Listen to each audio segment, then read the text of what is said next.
I don't think anyone's ever walked into a Tarantino film and not been surprised, ever. And they're definitely going to get that with this film. It's not like anything else. It's not a remake, it's not a prequel, sequel. It's its own thing entirely, but not only is it entirely original, it is so unique in a way that only Tarantino can pull off. In every way, the way you just subvert, I guess, our expectations, but exceed them at the same time. People are going to be delighted at the theater.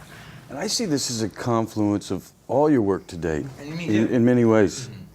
Maybe you could talk about that. Well, there is a thing where, you know, I have a first AD named Bill Clark that has been with me since Jackie Brown. He came to the house to read the script, and I was really kind of curious what he was going to think about it. And he went out by my pool, like these guys did, and read it. And he came back in, and he goes, "It's all of them."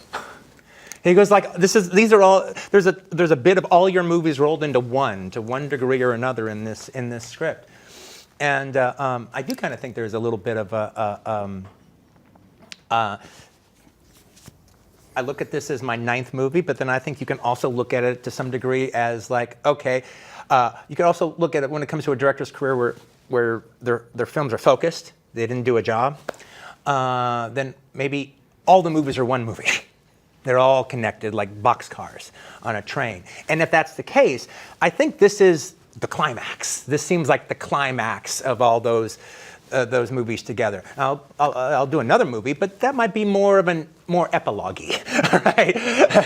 This seems like the big show-stopping climax. Yeah. Nice, really nice.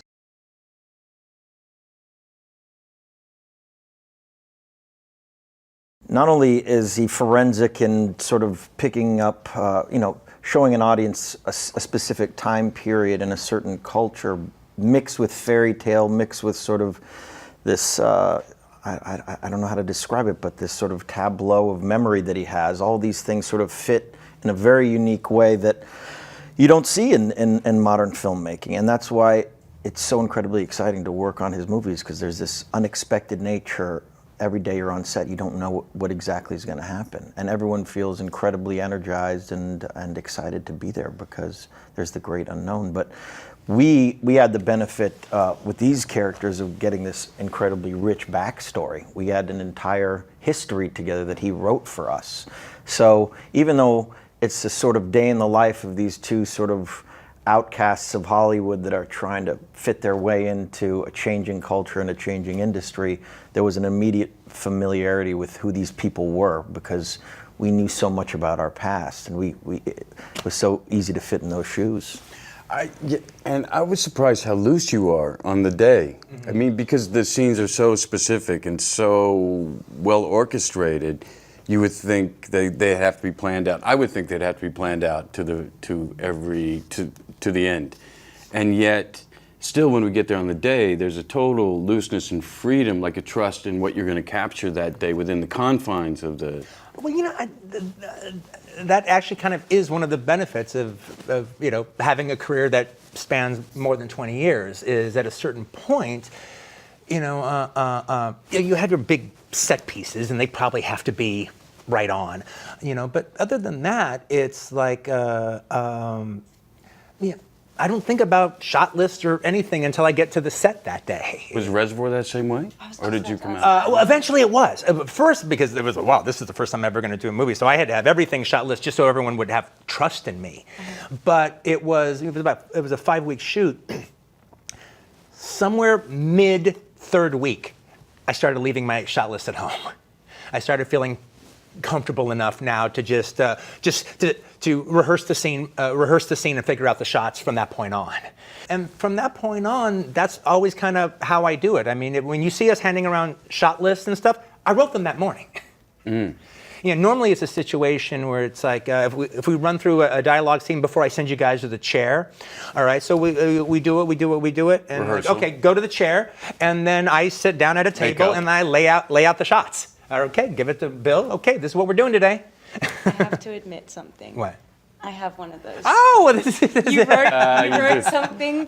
You gave me a DVD of an episode of something to watch, and you'd written on the back of that. Yeah. And then I was pulling out the DVD the other day, and I pulled out and opened it up, and I was like, oh my God, it's the shot list for the day that we shot.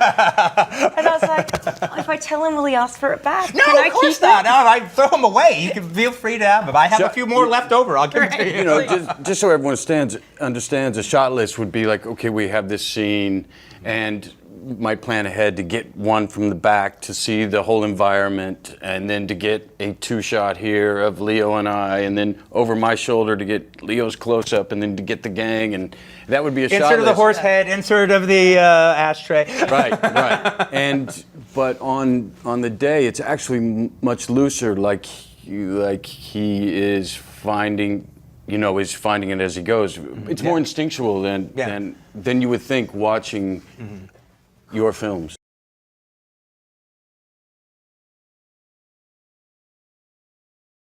We have a little mantra that me and the crew have been doing for a long time, where it's where we say, okay, we've got it, but we're going to do one more. And why are we going to do one more? And then the whole crew screams out, because we love making movies. And we do. We're living a great life that we're just absolutely blessed to live it. And by the way, everyone does it with no embarrassment. Everyone's scream in. it at the top of your lungs. Everyone's in. You know, honestly, on set, it's kind of like this. It's like a I don't know. It's like an independent sort of student film, yet at an incredibly high budget with a lot of pressure. Like there's endless possibilities. Although you sort of stick to the Bible of the Tarantino screenplay, he also leaves these openings for anything to sort of happen. And it's the moments where it's like they enter the party, and then you might spend all night doing this shot where there's a crane and there's this and there's girls dancing, it's choreographed. It's like, it's those small moments which that was an particularly magical night. I couldn't even get to bed that night. I was just so jazzed after the paper.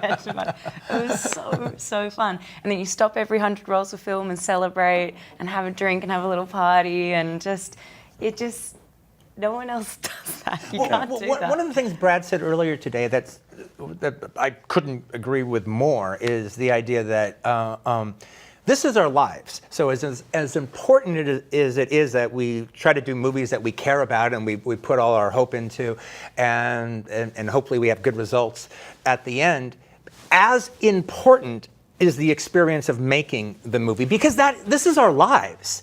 So if we're going to dedicate months and in some cases years to something, then we owe it to ourselves to enjoy it. We owe ourselves to appreciate it, to really have a great time. Everybody on the set, this is their life, so let's live it. Hi guys, it's Debbie, and here's today's Daily Fact. Beyond Once Upon a Time in Hollywood, Leonardo DiCaprio and Margot Robbie have worked together on The Wolf of Wall Street, where Robbie improvised slapping DiCaprio and then panicked about legal repercussions and ruining the star's face. But he loved it and just laughed it off, and it made the final cut. Remember to click below to subscribe, and if you like my t-shirt, you can find that in the description box below.